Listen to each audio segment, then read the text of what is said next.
Welcome to my channel. The mist clung to the peaks surrounding Lochdub like a damp, grey funeral shroud, and PC Hamish Macbeth couldn't have been happier. It was the sort of weather that kept the tourists in Inverness and the enforced walking enthusiasts safely tucked away in the local hotel, complaining about the lack of Wi-Fi. It was, in Hamish's estimation, perfect poaching weather. Hamish stood by the banks of the Andub, his tall, lanky frame nearly invisible against the heather. His red hair was tucked under a tattered wool cap, and his hazel eyes were fixed on the dark, swirling water. Beside him, Lugs, his crossbreed dog of uncertain heritage and even more uncertain temperament, sat perfectly still. With a practiced flick of the wrist, Hamish cast his line. He wasn't supposed to be here. He was supposed to be at the police station, filling out a stack of health and safety forms that DCY Blair had sent over from Strathbane with the express purpose of making Hamish's life miserable. But the river was calling, and Hamish had a very empty cooking pot waiting back at the station. "Just one, Lugs," Hamish whispered, his voice a soft Highland lilt. "Just one fat salmon for the pot, and we'll be back before the telephone even thinks about ringing." As if on cue, the distant, jarring sound of a high-revving engine echoed through the glen. It was a sound that didn't belong in the Highlands' sharp, aggressive whine of a car being driven by someone who valued speed over scenery. Hamish sighed, pulled in his line with a practiced speed that belied his lazy reputation, and retreated into the thicket just as a silver Porsche SUV roared past on the narrow road above.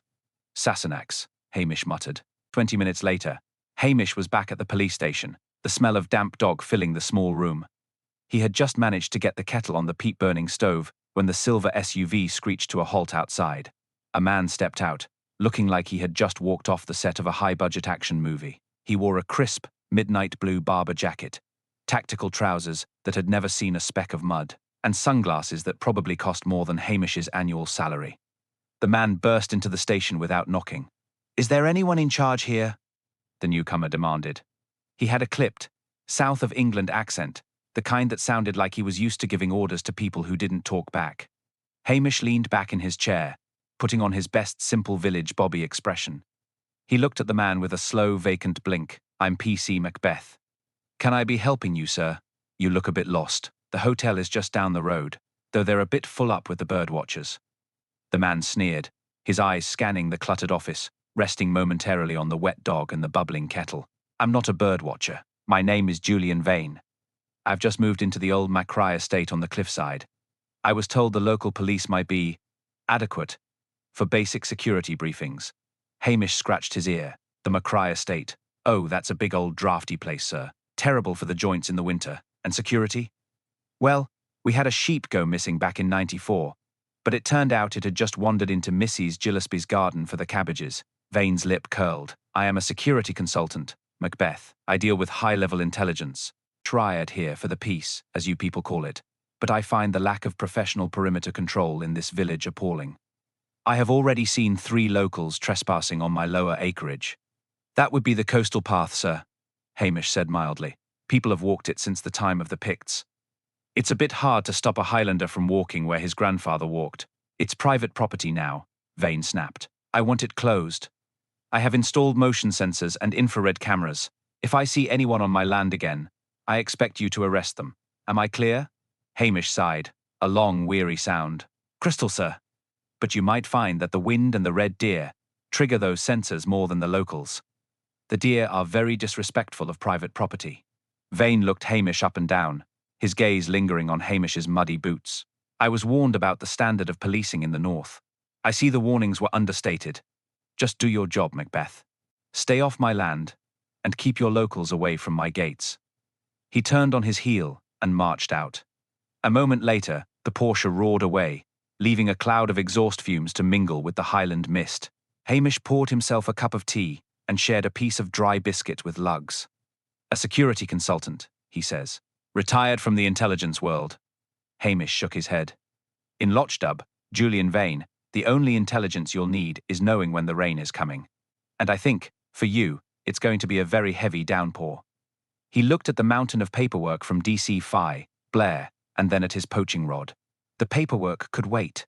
Men like Julian Vane usually brought trouble with them, and Hamish wanted to enjoy the silence of the Loch one last time before the storm broke. Trysil started around dawn, a fine, soaking Scotch mist that turned the heather into a giant, sodden sponge. Hamish was just contemplating a second kipper and wondering if he could justify a nap before the post. Arrived when the peace of the morning was shattered by the frantic rattling of the station's front door. It wasn't the polite knock of a villager looking for a lost cat. It was the desperate drumming of someone who had seen something they couldn't unsee. Hamish sighed, set down his fork, and opened the door to find Archie McLean, the village's most prolific and least successful poacher, standing there. Archie's face was the colour of old porridge, and he was shaking so hard his Wellington boots were clicking against the floorboards. "It's the Sassenach, Hamish," Archie gasped, clutching his chest. "Up at the old Macri place. I was just checking the heather for science, yes? And there he is. Mr. Vane. He's gone and done it." "Done what, Archie? Found a sense of humour?"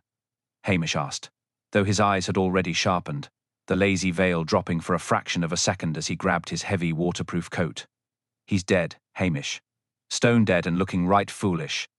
Hamish whistled for Lugs, who emerged from under the table with a grunt of disapproval, and followed Archie up the winding, muddy track toward the cliffside estate. The silver Porsche was still parked in the driveway, looking garish and out of place against the grey stone of the house. But Vane was not in the house. He was at the edge of his private perimeter, near a newly installed high-tension wire fence that hummed with a low, menacing current. The sight that greeted Hamish was indeed bizarre. Julian Vane, the high-level security consultant, was hanging upside down from a sturdy oak limb. One of his own tactical mantrap snares, a piece of equipment far too sophisticated for a Highland garden, had snapped shut around his ankle, hoisting him into the air. In his descent, his head had landed squarely in a large, ornamental stone bird bath. He had drowned in 4 inches of stagnant rainwater, surrounded by expensive motion sensors that were currently chirping a cheerful, rhythmic alert that no one had bothered to answer. Hamish knelt by the bird bath, ignoring the mud soaking into his trousers. Lugs sniffed at a discarded tactical flashlight lying nearby, and then sat back, letting out a long, mournful howl that echoed across the loch. "Well now," Hamish murmured, his gaze moving from the snare to the victim's pristine barber jacket, which was now ruined by bird droppings and moss. He wanted security, and he certainly found a way to stop anyone from bothering him ever again. He didn't touch the body. Instead, his eyes scanned the ground. The grass was trampled, but not in the way one would expect from a struggle. There were no footprints other than Vane's own heavy tread boots and Archie's telltale worn soles further back. Yet, something felt wrong. Vane was a professional. He wouldn't just walk into his own trap unless he was distracted, or perhaps terrified. "Archie," Hamish said softly, not looking up. "When you found him, were those cameras over there moving?" Archie squinted at the high-tech spheres mounted on the stone pillars. "No, Hamish, they were just staring out at the sea, like they were bored." Hamish nodded slowly. The cameras were stationary, their red active lights dead. For a man obsessed with perimeter control, Vane had died in a blind spot of his own making. Hamish felt a familiar, cold prickle at the back of his neck. This wasn't just a clumsy accident. It was a disruption of the peace that was going to bring the heavy hand of Strathbane down on Lockdub, and specifically, right onto Hamish's doorstep. "I'll have to call it in," Hamish sighed, the thought of DCI Blair's impending arrival already giving him a headache. "And Archie, if I find out you were anywhere near those snare triggers, I'll have you in the cells for more than just scientific trespassing." "I never touched a thing," Archie protested, but Hamish was barely listening. He was looking at Julian Vane's hand, which was frozen in a stiff, claw-like grip around a small, plastic object, a child's whistle, painted a bright, gaudy yellow. It was a ridiculous thing for a spy to hold in his final moments, and it was exactly the kind of detail that Blair would ignore and that Hamish would remember. The sound of a distant siren began to wail, climbing the steep road from the south. The piece was officially over. The siren's wail peaked into a bone-rattling shriek as 2 white police Volvos screeched into the gravel driveway, scattering stones like buckshot against the side of the silver Porsche. Out stepped Detective Chief Inspector Blair, his face already a shade of mottled purple that suggested his blood pressure was currently engaged in a losing battle with his temper. He slammed the car door with enough force to make Lugs growl, his small, piggish eyes scanning the scene with immediate distaste. "Macbeth!" Blair roared, his voice echoing off the damp stone walls of the estate. "I might have known. She every time there's a corpse in this godforsaken heap of heather and sheep dung. I find you standing over it, looking like you've forgotten how to tie your own shoelaces." Hamish stood up slowly, wiping his muddy hands on his trousers and adopting an expression of vacant helpfulness. "Good morning to you too, sir. It's a bit of a grim start to the day. This here is Mr. Julian Vane, or was." Blair stomped over to the birdbath, his heavy shoes crunching over the delicate electronic sensors Vane had prized so much. Behind him trailed Detectives Anderson and MacNab, who looked equally miserable in the Highland drizzle. Blair peered down at the upside-down figure of the security consultant, a sneer curling his lip. "A security expert?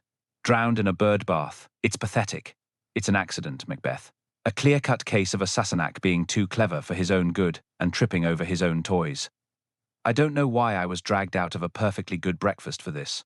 "It does look that way, sir," Hamish said mildly, his voice a soft contrast to Blair's gravelly bark. "Though it is a bit strange that he was holding a yellow whistle. And the cameras sometimes aren't working." Blair rounded on him, his face inches from Hamish's. "I don't care if he was holding a rubber duck and the cameras were playing Highland reels. Look at the state of this place. Snares, wires, traps.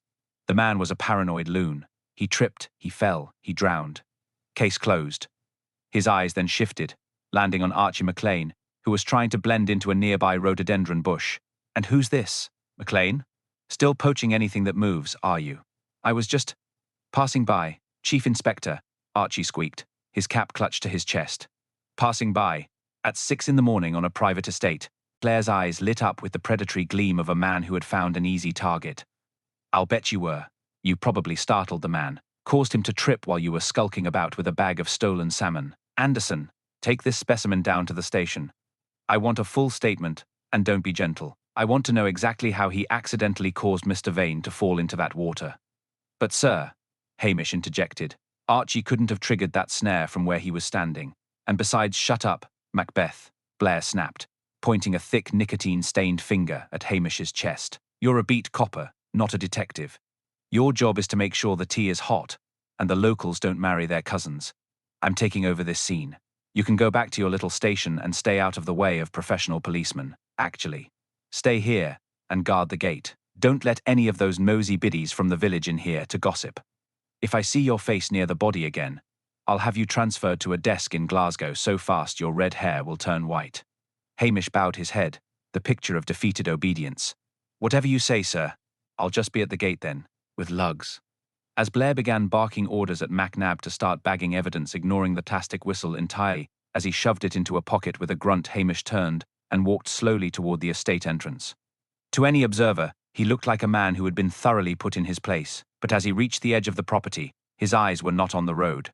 They were on the high, jagged cliffs that overlooked the garden. He had noticed something Blair had missed, a small, dark shape huddled among the rocks above, watching the scene. It wasn't a deer, and it wasn't a sheep. It was a person, perfectly still, who vanished the moment Hamish's gaze touched them. Hamish leaned against the gatepost and pulled out his pipe, though he didn't light it. "Well, lugs," he whispered. "Blair thinks he's got his man, and the killer thinks they've got away. I think it's time we went for a bit of a mooch and saw what the village has to say about our friend Mr. Vane."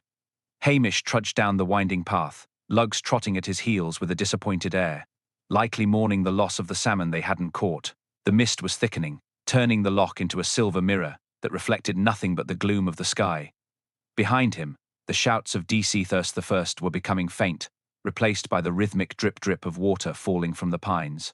To anyone watching from the village below, PC Macbeth looked like a man defeated, a lazy copper sent packing by his superiors. In reality, Hamish was moving with a very specific purpose. He knew that while Blair was busy fingerprinting bird baths and shouting at poor Archie McLean, the real story of Julian Vane's death was currently being discussed over tea and digestive biscuits in the kitchens of Lochstub. His first stop was the post office, a cramped, wood-panelled room that smelled of damp wool, peppermint, and old stationery. Mrs. Kennedy, the postmistress, was behind the counter, her spectacles perched on the tip of her sharp nose as she sorted a stack of circulars with the precision of a card sharp. She didn't look up when the bell tinkled, but she knew exactly who it was. "I heard the news, Hamish," she said, her voice like the rustle of dry leaves. "The Sassenach up at the Macrae place has gone and drowned himself. A bit clumsy for a man who claimed to be so clever, wasn't it?" Hamish leaned against the counter, putting on a weary, bone-tired sigh. "Aye, Mrs. Kennedy, it's a sad business. DCY Blair is up there now, making enough noise to wake the Covenanters. He's convinced Archie McLean had a hand in it. Mrs. Kennedy snorted, finally looking up. Archie? That boy couldn't catch a cold if he stood in the Atlantic in January. He doesn't have the wit for murder. Now, that Mr. Vane, he was a different story. Very secretive about his mail, he was. Wouldn't let me deliver to the house. Insisted on picking it up himself in that silver monstrosity of a car. Hamish tilted his head, his eyes hooded. Did he now? And I suppose he had a lot of mail to pick up. Mrs. Kennedy leaned in closer, her voice dropping to a conspiratorial whisper. Mostly official-looking envelopes from London. The ministry of this, and the department of that. But there was one postcard. Hamish. It arrived 3 days ago. No return address. Just a picture of a yellow canary and a postmark from London. On the back it said, "The birds are singing in the trees, but the whistle is blowing in the wind." Strange, don't you think? Hamish thought of the yellow plastic whistle clutched in Vane's dead hand. Very strange indeed, Mrs. Kennedy. Did he seem worried when he collected it? She nodded sharply. He turned as white as a fresh sheet of paper. He didn't even wait for his change from the stamps. He just bolted. Hamish thanked her, mooching a small peppermint from the glass jar on the counter before heading back out into the drizzle. He didn't go back to the station. Instead, he made his way to the village's only curry shop, the Star of India, which was tucked between the hardware store and the wool shop. Mr. Tell was polishing the front window, his face lighting up when he saw Hamish. "Ah, Macbeth, you are just in time. The tea is fresh. Come sit." Hamish followed him inside, the warm scent of cumin and coriander, providing a brief sanctuary from the Highland chill. As Mr. Patel poured the tea, Hamish noticed the shop was unusually quiet. "Has it been slow, Mr. Patel?" The shop owner shook his head. "Quiet for business, yes, but busy for watching. That man, Mr. Vane, he came here every evening for the last week. He did not like the food, I think. He would order a mild korma and just sit by the window, staring out at the street. He was not eating, Macbeth. He was waiting." Hamish took a slow sip of the hot, sweet tea. "Did anyone ever join him?" Mr. Patel paused, his brow furrowing. "Only once, 2 nights ago, a man came in. Very tall, very thin, wearing a long grey coat. They did not speak like friends. It was more like an interview. The thin man showed Vane something in a small leather folder, and Vane looked as though he had seen a ghost. They left separately. The thin man headed toward the harbour. Hamish's mind raced. A mysterious postcard, a yellow whistle, and a thin man in a grey coat. None of this would be in Blair's report. Blair was too busy trying to fit Archie's boots into the mud near the trap. Hamish finished his tea and stood up, patting his pockets as if searching for a wallet he knew wasn't there. "I've forgotten my purse again, Mr. Patel. I'll have to settle up with you tomorrow." Mr. Patel waved a hand dismissively. "For you, Macbeth. The tea is always on the house. Just find out who killed that poor man. He was a rude customer, but no one deserves to die in a bird bath." Hamish stepped back out into the rain, Luggs shaking himself dry and spraying Hamish's legs with cold water. The mooching had been productive. He now knew Vane was being watched, and that his retirement was likely a flight from something or someone far more dangerous than a village poacher. He began the walk toward the harbour, his red hair plastered to his forehead. He needed to see if anyone had noticed a thin man in a grey coat hanging around the boats. But as he turned the corner by the Lochdub Hotel, he saw a familiar, elegant figure stepping out of a dark green Land Rover. It was Priscilla Halberton Smythe, looking as cool and composed as a Highland spring, despite the weather. She caught his eye and smiled, a smile that always made Hamish feel simultaneously hopeful and completely inadequate. "Hamish!" she called out, her voice clear and refined. "I heard there's been a bit of a stir at the Macrae place. My father is in a tizzy about the property values. Is it true? Has someone actually managed to kill that dreadful security man?" Hamish stopped, leaning on his crook. "It's true enough, Priscilla, and I'm afraid it's going to get a lot noisier before it gets quiet again."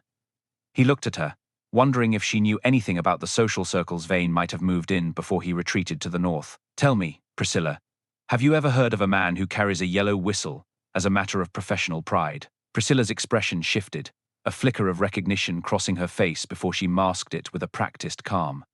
"A whistle, Hamish. How very odd. But now that you mention it, there was a story in the papers last year about a whistleblower in the intelligence services. They called him the Canary. Surely you don't think—" She trailed off, looking up toward the cliffs where the silver Porsche still sat, a silent witness to a very loud death. Hamish didn't answer. He just watched the mist roll in from the sea, knowing that the canary had finally stopped singing, and the real hunter was still out there, somewhere in the grey. The canary, Priscilla repeated, her eyes clouded with a memory of London dinner parties and whispered scandals. She shivered slightly as a gust of wind sent a spray of salt-tinged rain against the hotel's heavy oak door. It was quite the cause célèbre, Hamish. A mid-level official in the Home Office was suspected of leaking documents about offshore accounts held by several prominent MPs. He was never caught, but the rumour was that he had a penchant for leaving a small yellow whistle at the scene of his acquisitions. It was a sign of defiance, I suppose, a way of saying he was blowing the whistle on the establishment. Hamish adjusted his cap, the dampness finally beginning to seep through the wool. "And you think Julian Vane was this canary?" Priscilla sighed, brushing a stray lock of blonde hair from her face. Vane was certainly high enough in the security circles to know who the canary was, or perhaps he was the one tasked with finding him. "Come inside, Hamish. You look like a drowned rat, and Lugs is shivering. I'll get the porter to bring some towels, and we can have a coffee in the lounge. It's too cold to stand here debating the merits of whistleblowers." Hamish hesitated. He should be back at the station, or at least pretending to guard the gate as Blair had ordered. But the allure of coffee, and the chance to spend a few more minutes in Priscilla's company, was too strong. She followed her into the warm, dimly lit lobby of the Lochdub Hotel. The air was thick with the scent of floor wax and the faint, sweet aroma of baking scones. In the corner of the lounge by the fireplace sat Elspeth Grant. She was huddled over a notebook, her dark hair falling forward as she scribbled furiously. When she heard their footsteps, she looked up, her eyes narrowing as they moved from Hamish's wet boots to Priscilla's elegant boots. "Hamish," Elspeth said, her voice carrying a sharp edge that hadn't been there the last time they spoke. "I see you're busy with the official investigation. I suppose the Rossshire Journal will have to settle for the crumbs DCI Blair throws us, while you and Priscilla solve the crime over lattes." Hamish felt the familiar tightening in his chest, the sensation of being caught between two powerful forces of nature, neither of which he quite understood. "Now, Elspeth," he said, trying for a soothing tone that fell entirely flat. "I'm just trying to make sense of things. Priscilla was just telling me about Mr. Vane's past." Priscilla sat down on one of the floral-patterned sofas, gracefully crossing her legs. "Don't be cross, Elspeth. We all want the same thing. Can know why a man like Vane ended up in a birdbath in Lochdub."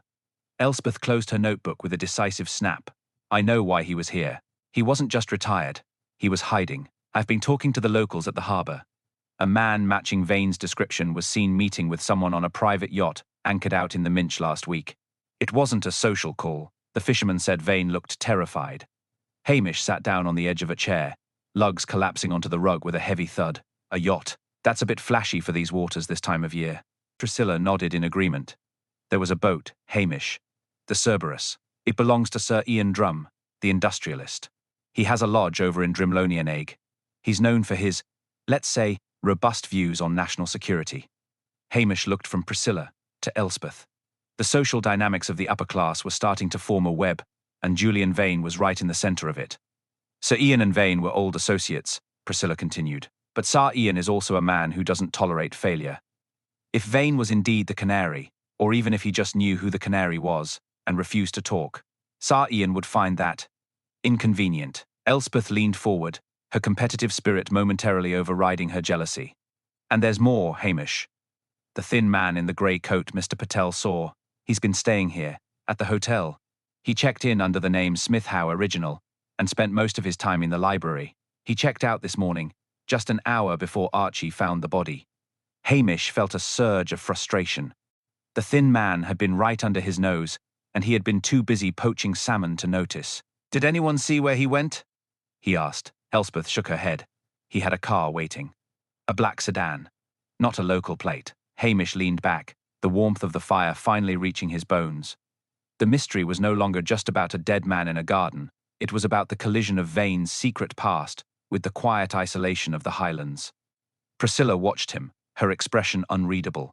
"You're thinking again, Hamish," she said softly. "I can see the gears grinding. You're worried about Blair arresting Archie, aren't you?" Hamish nodded. "Blair wants a quick win. He doesn't care about yachts or canaries or men in grey coats. He wants a local he can bully into a confession so he can go back to Strathbane and claim a successful conviction. If I don't find the real killer soon, Archie is going to spend a very long time in a very cold cell for a crime he's too soft-hearted to commit." Priscilla reached out and placed a hand briefly on his arm. Then you'd better find that thin man, Hamish, and perhaps you should pay a visit to Sir Ian. Just be careful. Men like that don't play by the same rules as the lotched-up constabulary. Elspeth stood up, gathering her things. I'm going to the harbour to see if I can find anyone else who saw that yacht. If you find anything, Hamish, and I mean anything, you owe me an exclusive. For the sake of our friendship. She gave Priscilla a pointed look before marching out of the lounge. Hamish stayed in his chair, the coffee Priscilla had ordered finally arriving. It was hot and strong, but it didn't do much to ease the chill in his soul. He was a village policeman with a dog that couldn't track a scent and a bicycle with a squeaky chain. He was up against international spies, industrial magnates, and a DC Waz who wanted his head on a platter. And yet, as he looked at the yellow whistle he had secretly kept in his pocket, having swapped it for a toy one he had found in his desk, before Blair saw it, the knew he couldn't let it go. Julian Vane had been a man of secrets, and those secrets had died with him in a birdbath. But the whistle was still there, a silent scream for justice. Thank you, Priscilla, Hamish said, standing up. I'd best be going. There's a red herring somewhere in this village that DCY Blair is about to swallow whole, and I need to make sure he doesn't choke on it. Priscilla smiled, a touch of sadness in her eyes. Good luck, Hamish. Try not to get yourself into too much trouble. Lotchtub wouldn't be the same without its laziest policeman. Hamish stepped back out into the rain, lugs at his side. The mist was thicker now, swallowing the houses and the harbour. But in Hamish's mind, the path was starting to become very, very clear. The rain had transitioned from a fine Highland mist into a persistent, rhythmic drumming that hammered against the corrugated iron roof of the Lotchtub police station. It was a lonely, hollow sound, one that usually invited Hamish to stoke the peat fire and lose himself in a book of poetry. Instead, as he approached the station door, he was greeted by the harsh, unnatural glare of professional police floodlights and the sight of DC the Fur's car parked crookedly across the pavement. The smell of wet wool and cheap cigarettes drifted out into the cold air, signaling that the sanctuary of his office had been well and truly invaded. Inside, the atmosphere was thick with tension and the smell of Blair's aggressive cologne. Archie McLean was slumped in a hard wooden chair, his face a mask of bewildered terror, while Blair loomed over him, his face the colour of an overripe plum. Detectives Anderson and MacNab stood by the window, looking bored but sufficiently intimidating. I'm telling you, Chief Inspector, I didn't touch the man, Archie's voice cracked, his hands trembling as he twisted his damp cap into a tight coil. I saw him hang in there, and I ran straight for Hamish. I didn't even go near the birdbath. The sensors were chirping like a nest of angry starlings. Blair slammed a meaty palm onto the desk, rattling Hamish's favourite mug. Don't lie to me, you little gutter snipe. We found it in your pocket, a piece of evidence that ties you directly to the murder of a high-ranking security official. You thought you could roll a wealthy Sassenach and get away with it because you're in the middle of nowhere, didn't you? You thought Macbeth here would cover for you because you're both part of the same poaching brotherhood. Blair turned as Hamish entered, a look of triumphant malice in his eyes. Ah, the village idiot returns, just in time to see a real detective at work, Macbeth. We've found the motive and the proof. Your friend McLean here was caught red-handed with the victim's gold signet ring. Found it tucked right inside his waistcoat pocket during the search. Hamish walked slowly toward the desk, his expression carefully blank, though his mind was moving with the speed of a salmon leaping a weir. He looked at the ring sitting in a plastic evidence bag. It was a heavy, ornate piece of jewelry, engraved with a crest that looked suspiciously like a coat of arms. It was exactly the kind of thing an arrogant man like Julian Vane would wear. A gold ring, you say, sir? That's a very fine find indeed. Archie, I didn't know you had a taste for high-end jewelry. Usually, you're more interested in things you can fry in a pan with a bit of butter. Archie looked up at Hamish, his eyes pleading. I never saw that ring in my life, Hamish. I swear on my mother's soul. I don't know how it got there. One minute they were patting me down, and the next, that big fella Anderson is pulling gold out of my pocket, like a magician at a birthday party. Blair let out a bark of laughter. A likely story. The magic of the law, McLean. It's called being caught. He killed him for the ring, Macbeth. It's as simple as that. Train caught him trespassing.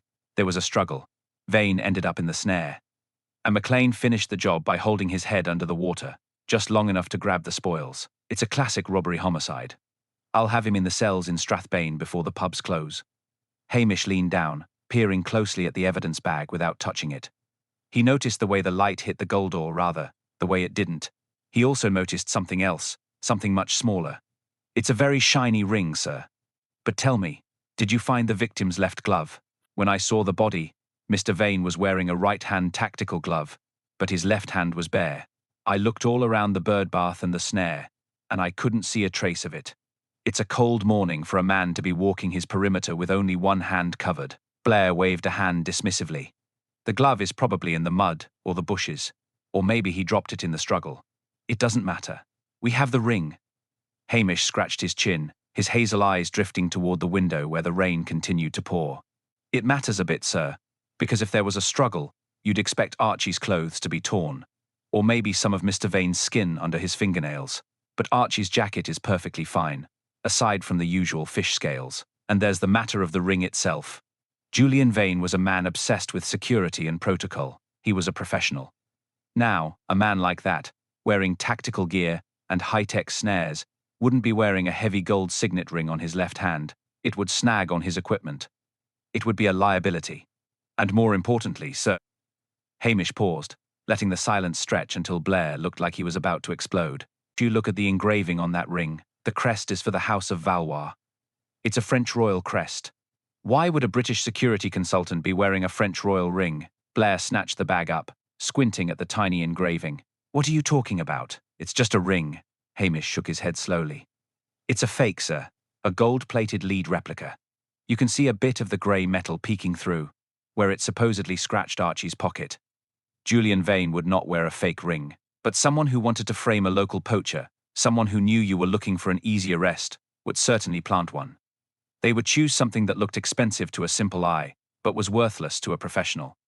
Hamish then walked over to Archie and gently patted his shoulder. And there's one more thing, sir. Archie has a very specific condition. He's got what they call contact dermatitis. He can't touch certain metals, especially cheap lead and nickel, without his skin breaking out in angry red hives. Look at his hands, sir. They're as clean as a whistle. If he had that lead-filled ring in his pocket for 2 hours, his leg would be covered in a rash the size of a dinner plate. Blair looked from the ring to Archie's pale, unblemished hands, and then back to Hamish. His face turned a deeper shade of purple. This proves nothing. It's just more of your Highland mysticism and nonsense. But Hamish could see the doubt flickering in the DCI's eyes. The red herring had been beautifully prepared, but it had a fishy smell that even Blair couldn't ignore. It proves that someone is playing a game with us, sir, Hamish said softly. Someone who knows exactly how you think. Someone who knew that if they put a stolen item on Archie, you'd stop looking for the person who actually knew how to disable those cameras and set that trap. The killer isn't a poacher, sir.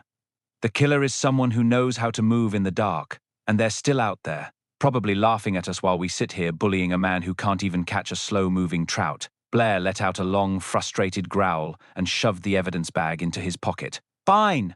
Release him, but don't think you've won, Macbeth. I'm staying in this village until I find someone to hang this on.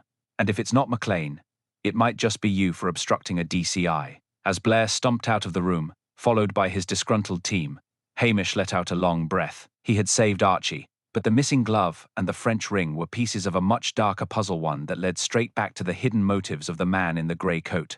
Archie McLean did not linger once the threat of DC first handcuffs had vanished into the rainy morning. Archie scuttled away, leaving Hamish with cooling tea and silence. Lugs groaned from beneath the desk. Hamish stared where the ring had rested. He ignored the canary and the yachts. Instead, he thought about the way the ring had been planted. To plant an item on Archie, one had to know Archie. One had to know his habits, the specific pocket he favoured for his poaching wire, and the fact that he was so perpetually nervous, he would not notice a slight weight added to his person during a casual encounter. That pointed to someone who was not just a visitor from London or a high-ranking industrialist. It pointed to someone who had spent enough time in Lochdub to understand its rhythms and its people. Hamish stood up, his joints protesting the dampness of his uniform. He needed to find out more about Julian Vane's retirement. A man like Vane, obsessed with infrared cameras and motion sensors, does not choose a crumbling Highland estate at random. He chooses it because it is a fortress or because it holds a specific significance. Hamish stepped out into the rain, heading toward the harbour. He did not want the hotel or the post office this time. He wanted the old parish records kept in the damp basement of the kirk. The minister, Mr. Wellington, was away in Inverness, but his wife, a formidable woman with a memory like a filing cabinet, was more than happy to let Hamish mooch around the archives in exchange for his promise to fix her leaking guttering. Julian Vane, Mrs. Wellington mused, her voice echoing in the stone basement as she handed Hamish a box of dusty ledgers. He was very insistent on the Macrae place, you know. He did not even haggle over the price. But he was not the first person with that name to darken our doors, Hamish. There was a Vane here back in the 60s. A different man, of course younger, more arrogant. He was part of the engineering team that tried to modernize the old dam. It was a disaster, if you remember. A young girl from the village, Mary Campbell, died during the construction. There was an inquiry, and the lead engineer testified that it was her own fault that she had been trespassing. That engineer's name was Arthur Vane, Julian's father. Hamish felt a cold sensation that had nothing to do with the damp. And what happened to the Campbell family? Mrs. Wellington, she sighed. A sad, weary sound. They were broken by it. The father took to the bottle and was gone within the year. The mother moved away with the younger son, a thin, quiet boy. I believe his name was Ian. He would be about the same age as your security consultant now. Hamish thanked her and hurried back toward the village centre, the pieces of the puzzle clicking together with a sickening precision. Yes, the motive was not about international espionage or whistle-blowing documents. Those were the flourishes, the theatrical props used by a man who knew exactly how to distract the police. The yellow whistle and the canary rumours were a smokescreen designed to make the authorities look for spies and government agents. The reality was much more personal. It was a blood feud. He walked back toward the Lochdub Hotel, his eyes scanning the crowd of tourists and locals huddled under umbrellas. He remembered what Elspeth had said about the thin man in the grey coat, how he had spent his time in the library. Hamish entered the hotel, his boots squeaking on the polished floor. He bypassed the lounge and went straight to the small wood-panelled library at the back. It was empty now, but the scent of old paper and stale tobacco lingered. He began to search the shelves, not for books, but for what might have been left behind. Hidden behind a heavy volume of Scottish history, he found a small, leather-bound notebook. Inside were sketches of the Macrae estate, detailed notes on the placement of every camera, every sensor, and every snare. But it was not the technical data that caught Hamish's eye. It was a photograph tucked into the back cover. It was an old, faded picture of a young girl standing by a dam, smiling at the camera. On the back, in a cramped, precise hand, were the words, "He watched her fall. Now he will watch the sky." The thin man was not a spy sent to silence a whistleblower. He was Ian Campbell, the boy who had never forgotten his sister's death, or the man who had lied to protect his career. He had waited decades, tracking Julian Vane through his various high-stakes roles, waiting for him to seek peace in the one place where he thought he was safe. Ian had used Vane's own paranoia against him, hacking the security systems to turn the fortress into a cage. He had lured Vane out into the garden using the one thing he knew would terrify a man with so many secrets. A whistle, a simple plastic toy that promised exposure. Hamish realized then that the French ring had not been a random plant. It was a final insult. The House of Valois was famous for its internal betrayals and its ultimate downfall. Ian Campbell was a man of education and deep, simmering rage. He had not just wanted Vane dead, he had wanted him humiliated, trapped in his own security, and replaced in the eyes of the law by a useless local poacher's final slap in the face to the establishment that had failed his family.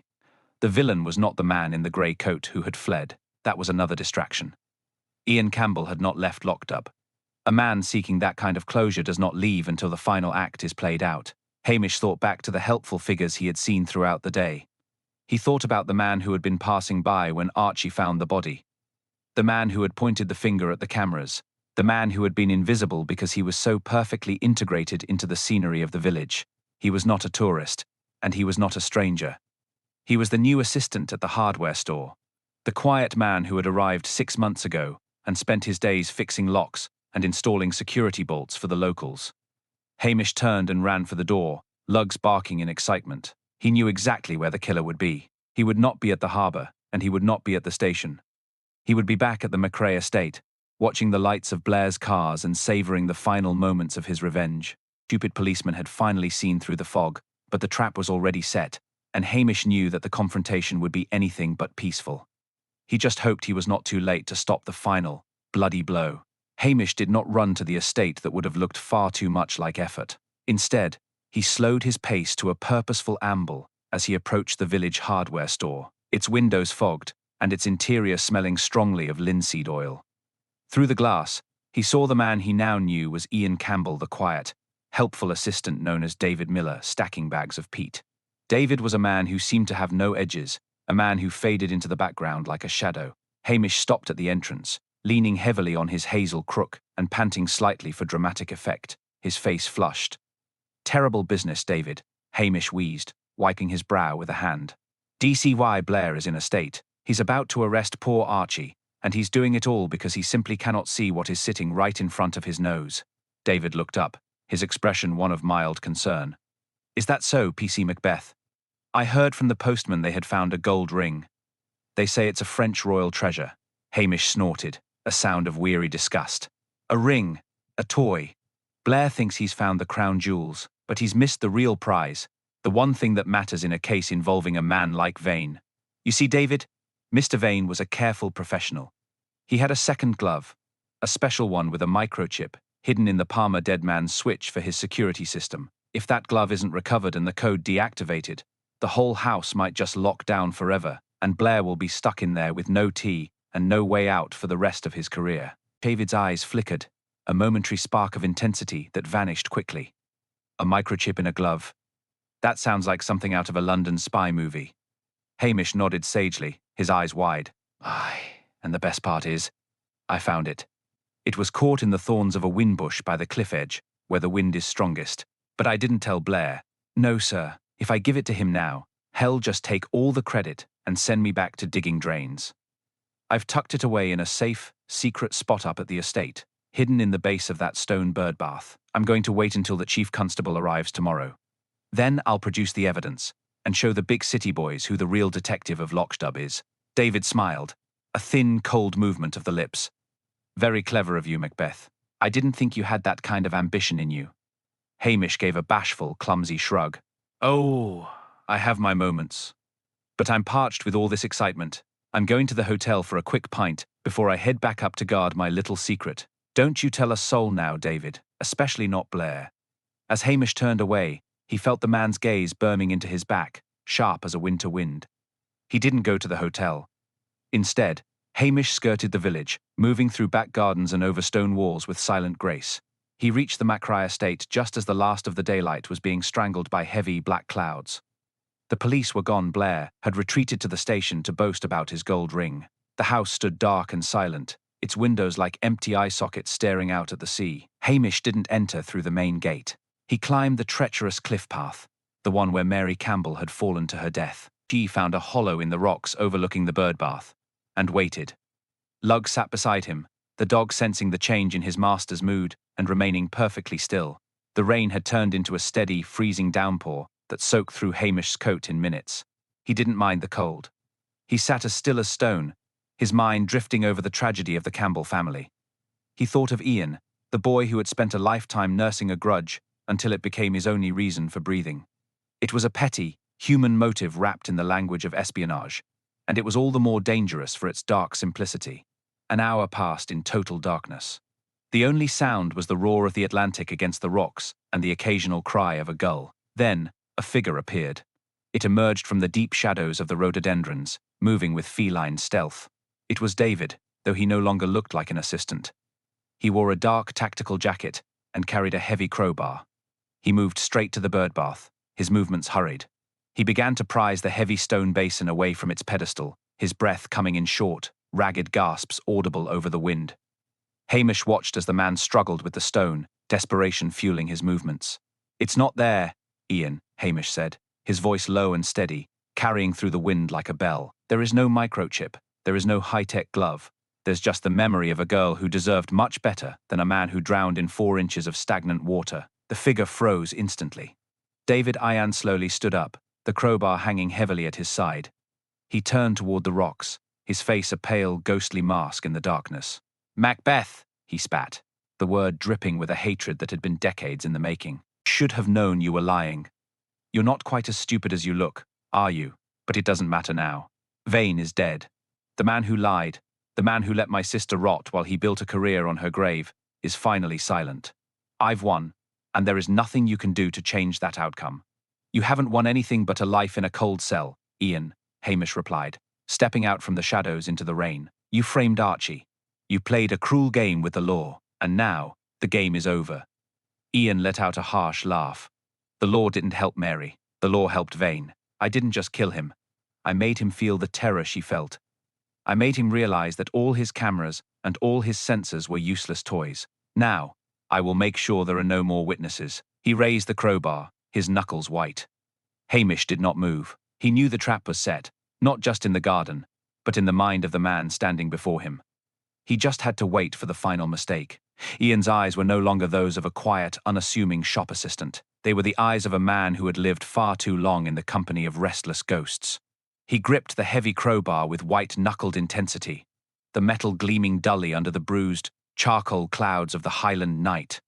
I didn't want to kill a local policeman, Macbeth, Ian snarled, his voice rasping over the thunderous, rhythmic roar of the Atlantic churning below the cliffs. But you're standing between me and the final end of a very long, very painful journey. I've spent 30 long years waiting for this moment. 30 years of watching men like Vane thrive and prosper, while my sister was forgotten in a cold, lonely grave. I won't let a Highland bobby, with a mangy dog and a slow mind, take that from me now. He lunged suddenly, the crowbar whistling through the salt-heavy air with a lethal intent that would have cracked Hamish's skull like a fragile eggshell. But Hamish, despite his lanky frame and the heavy, sodden weight of his soaked uniform, was not where Ian expected him to be. With a speed that would have stunned DC Vars Blair into silence, Hamish pivoted on a muddy heel, the movement as fluid and practiced as a mountain stream navigating a rocky bed. The metal bar struck the stone pedestal of the bird bath with a jarring, metallic clang that sent agonizing vibrations through Ian's arms, making him stumble blindly forward into the wet grass. It's a long journey indeed, Ian, Hamish said, his voice surprisingly steady, though his heart was hammering a frantic rhythm against his ribs. But the road doesn't have to end in more blood. It ends right here. You've done what you came to do. Vane is dead. The truth of Mary's death is recorded in the notebook you left at the hotel library. It's over. There is absolutely no need for more violence in this garden. Put the bar down and let the law take its course. But Ian was beyond the reach of reason or mercy. He turned and scrambled away from the bird bath, heading not toward the main gate, but toward the jagged, treacherous lip of the cliff, the very spot where his sister had met her tragic end decades before. It was a desperate, panicked retreat, his heavy boots skidding on the slick, rain-soaked heather and treacherous peat. Hamish followed, his long legs eating up the distance with a deceptive ease that belied his unkempt appearance. Lugs, sensing the rising urgency, bounded ahead, letting out a series of sharp, frantic barks that were nearly lost in the howling gale. "Ian, stop!" Hamish shouted, the wind catching his words and whipping them away toward the sea.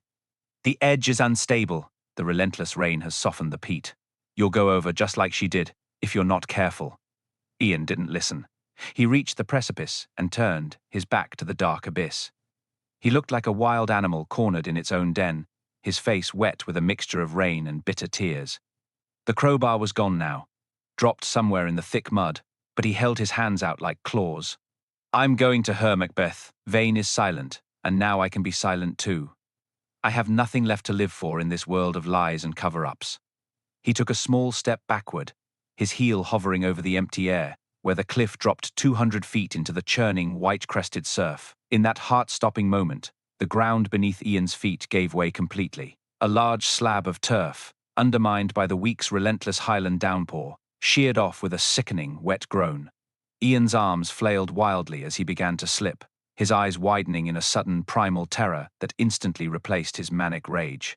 He wasn't a cold-blooded killer in that second, he was just a frightened boy again, watching his world disappear into the dark. Hamish didn't hesitate for even a fraction of a second. He threw himself forward, sliding on his stomach through the thick muck and reaching out with one long, scarred hand. His fingers caught Ian's wrist just as the man's body swung out over the void. The sudden, jarring weight nearly pulled Hamish over the edge with him. He dug his boots into a small patch of solid rock, his muscles screaming under the massive strain. Train lashed at them both, the wind trying to pry them apart and send them both tumbling into the dark, freezing water below. "Hold on, Ian!" Hamish roared, his face pressed hard into the wet, cold earth. "Give me your other hand. Don't you let go now." Ian looked up at him, his face just inches from the man who had tricked him, the man who represented the very establishment he hated. For a heartbeat, it seemed as though Ian might let go, might choose the cold sea over the harsh law. But the survival instinct is a powerful, undeniable thing. He reached up, his fingers clawing at Hamish's sleeve, and then finally gripping his forearm with the desperate strength of the damned. Slowly, agonizingly, Hamish began to haul him back towards safety. Lugs joined in the effort, grabbing the hem of Ian's jacket in his teeth and pulling with all the might of a stubborn Highland terrier. With a final, desperate heave that took every ounce of his remaining strength, Hamish rolled onto his back, dragging Ian onto the narrow, relatively safe ledge. They both lay there for several minutes, gasping for air, the rain washing the thick mud from their exhausted faces. The only sound was the frantic thudding of their hearts and the distant, rhythmic boom of the waves. Hamish was the first to move.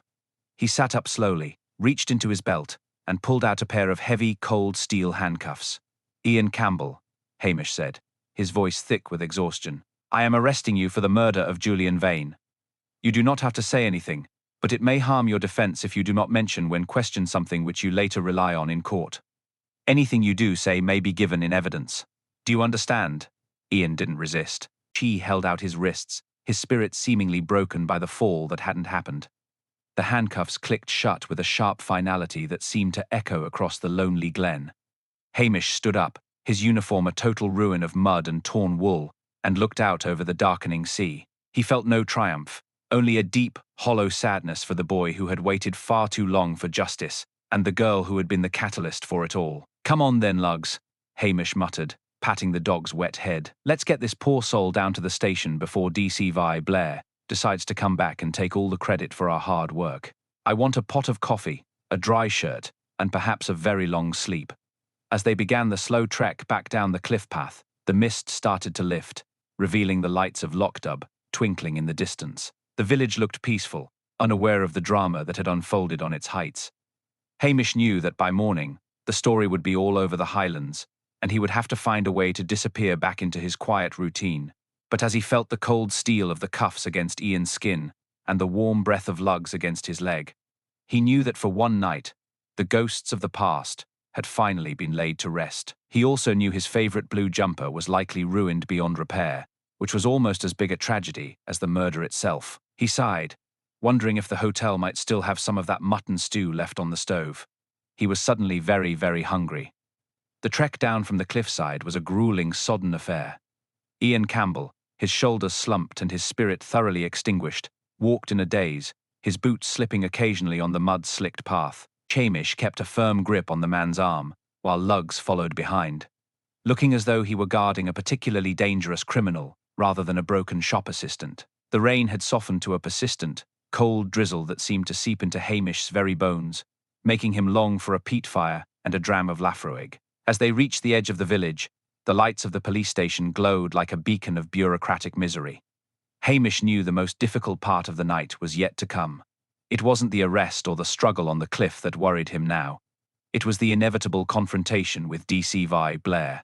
If Hamish appeared too clever, too efficient, or too successful, the brass in Strathbane would surely see fit to reward him with a promotion. And in Hamish Macbeth's world, a promotion meant a one-way ticket to a grey, smog-filled city where the air tasted of exhaust fumes and the salmon was strictly something you bought in a plastic packet at the supermarket. He paused outside the station door, the yellow light from the window illuminating the deep streaks of mud on his uniform. "Listen to me, Ian," Hamish whispered, his voice low and urgent. "You've had your revenge, and you've had your say. When we go in there, you let DCI Blair do the talking. He's a man who likes to feel he's the smartest person in the room. If you tell your story the way he wants to hear it, that he was the one who spotted the inconsistencies in your behavior, it might go a bit easier for you. Hell want the glory, and you'll want a quiet cell far away from the cameras."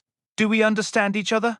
Ian gave a slow, weary nod. She didn't care about the politics of the Strathbane police force, he only cared about the silence that was finally beginning to settle over his troubled mind. Hamish pushed the door open. The bell let out a sharp, mocking jingle.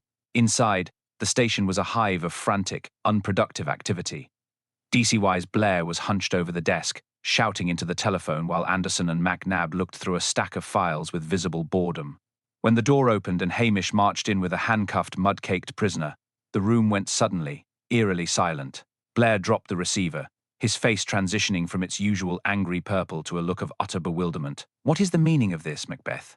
Blair barked, standing up so quickly his chair skidded across the floorboards. "Who is this man? And why have you brought him in here looking like he's been wrestling in a peat bog?" Hamish adopted his most humble, slightly confused expression, the one he reserved for his most delicate deceptions. "Oh, sir, you won't believe it," Hamish began, his Highland lilt becoming more pronounced, his eyes wide with feigned admiration. "It was just as you said, sir. You told me earlier this morning to keep a sharp eye on the locals, and not to be distracted by all that fancy canary nonsense.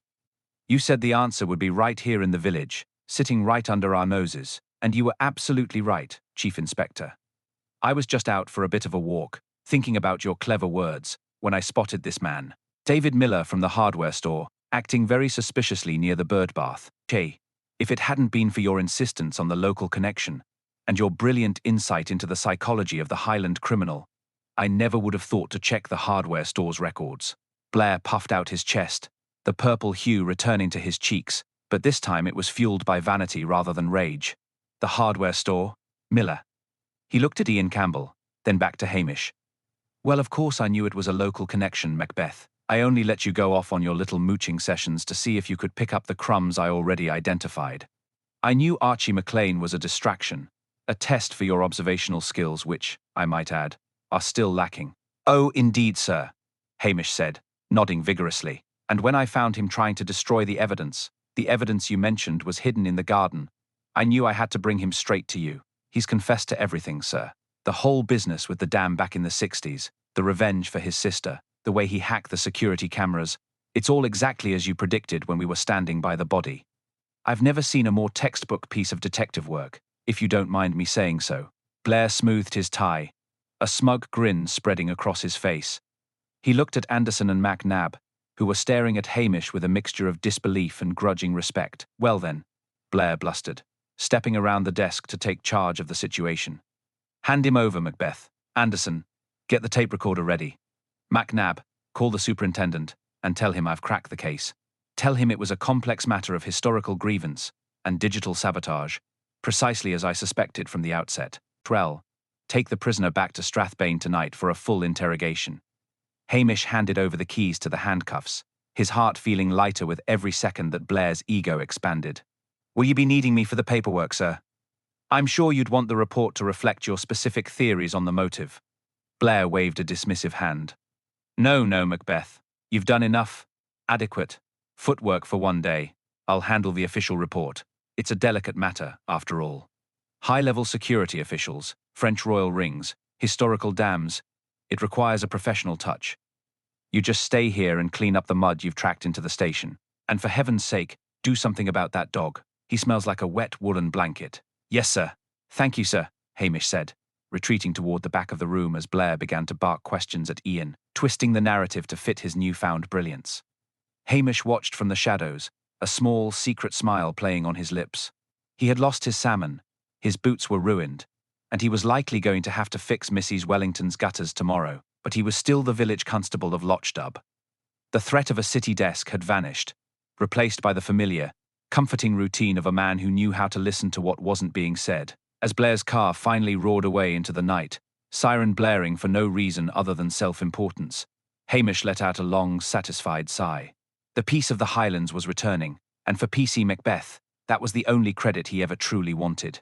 He reached for the kettle, knowing that the tea would taste better tonight than it had in a very long time indeed. Silence that followed the departure of the Strathbane police cars was a heavy, physical thing, settling over the station like a thick wool blanket. Hamish stood in the center of the room, listening to the drip of his wet coat and the low, contented groan of Lugs as the dog reclaimed his spot by the stove. The frantic energy of the day, the murders, the traps, the shouting, and the narrow escape on the cliff felt like a dream that was already beginning to fray at the edges. He looked at the mountain of paperwork DC first. Blair had left behind, half-filled forms and discarded cigarette butts that served as a messy monument to the man's ego. With a slow, deliberate movement, Hamish picked up the stack and placed it squarely in the center of his desk. He would get to it, eventually. But for now, the only thing that mattered was the stove. He moved to the small burner, his movements rhythmic and calm. The ritual of making tea was his way of reclaiming the space, of washing away the lingering scent of Blair's cheap cologne and the cold, sharp taste of the sea air. The next morning, the mist had returned, but it was a gentler sort of fog, the kind that promised a soft, clear afternoon once the sun gained enough strength to burn it away. Hamish walked through the village, Lugs trotting at his heels. The news of the arrest had travelled faster than a Highland gale. At the post office, Mrs. Kennedy was already holding court, her spectacles reflecting the morning light as she explained to anyone who would listen how she had always known that David from the hardware store had a dark look in his eye. She didn't mention the postcard, or the yellow whistle those were. Secrets she kept for herself, or perhaps for Hamish. When he entered, she gave him a sharp, knowing nod. "A fine job the chief inspector did, then, Hamish," she said, her voice laced with a subtle irony. "I see the papers are calling it a masterclass in investigative intuition. It's a wonder he could find his own feet in the morning, let alone a killer." Hamish smiled, a slow, modest pull of the lips. "I, Mrs. Kennedy, we're lucky to have such brilliant minds looking out for us poor Highlanders. I'm just glad it's over. I think I'll take the day to check the fences up by the North Ridge. It's a long walk, and I would not want to be bothered by any more intelligence consultants." Outside, he ran into Archie McLean. Archie looked remarkably rejuvenated for a man who had spent the better part of the previous day. He had spent the better part of the previous day being threatened with a life sentence. He was carrying a suspiciously heavy burlap sack and had a look of innocent glee on his face. "Hamish," Archie called out, looking over his shoulder. "I heard Blair's gone. Is it safe to breathe again?" Hamish leaned on his crook, looking at the sack. "Safe enough, Archie, though I would be careful with that science of yours for a bit. There's a new man starting at the hardware store next week, and I'm told he's a retired sergeant from the Black Watch.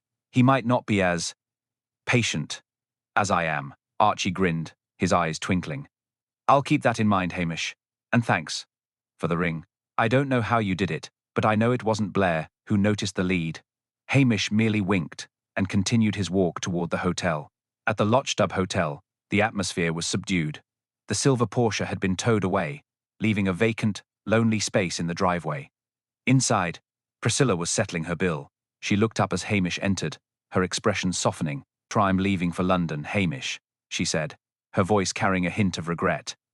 "Father's decided that the Highlands are a bit too exciting this season. He wants to spend the rest of the winter in Mayfair." Hamish felt a pang of disappointment, but he hid it behind his usual mask of stolid indifference.